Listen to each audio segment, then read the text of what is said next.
ইসলামের আলোকেও বৃক্ষরোপণ করার জন্য আমাদের নবী হযরত মুহাম্মদ রাসূলুল্লাহ সাল্লাল্লাহু আলাইহি ওয়াসাল্লাম আমাদেরকে উদ্বুদ্ধ করেছেন। তিরমিজি শরীফের মধ্যে বাবু জিরার নামে একটা অধ্যায় আছে, সেখানে উল্লেখ করা হয়েছে তুমি একটি বৃক্ষরোপণ করো, আর এই বৃক্ষ আল্লাহর তাআলার তাসবিহ পাঠ করবে।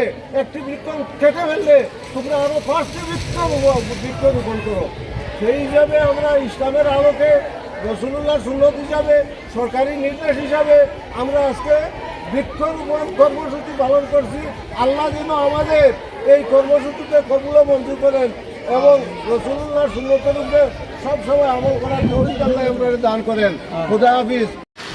আলহামদুলিল্লাহ, সারা দেশব্যাপী মাননীয় প্রধানমন্ত্রী জনাব তারেক রহমানের পক্ষ থেকে চলছে বৃক্ষরোপণ কর্মসূচি।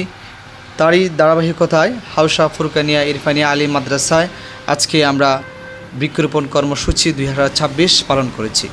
আজকে ছিল অর্ধবার্ষিক পরীক্ষা শেষ করেই আমাদের সম্মানিত শিক্ষকবৃন্দ, শিক্ষিকাবৃন্দ এবং ছাত্রছাত্রীদের নিয়ে আমাদের মাদ্রাসার আঙ্গিনায় বৃক্ষরোপণ করেছি, র্যালি করেছি এবং বৃক্ষরোপণ সম্পর্কে গুরুত্বপূর্ণ নসিহত পেশ করেছেন প্রিন্সিপাল মহোদয়। সবাইকে ধন্যবাদ। আসসালামু আলাইকুম।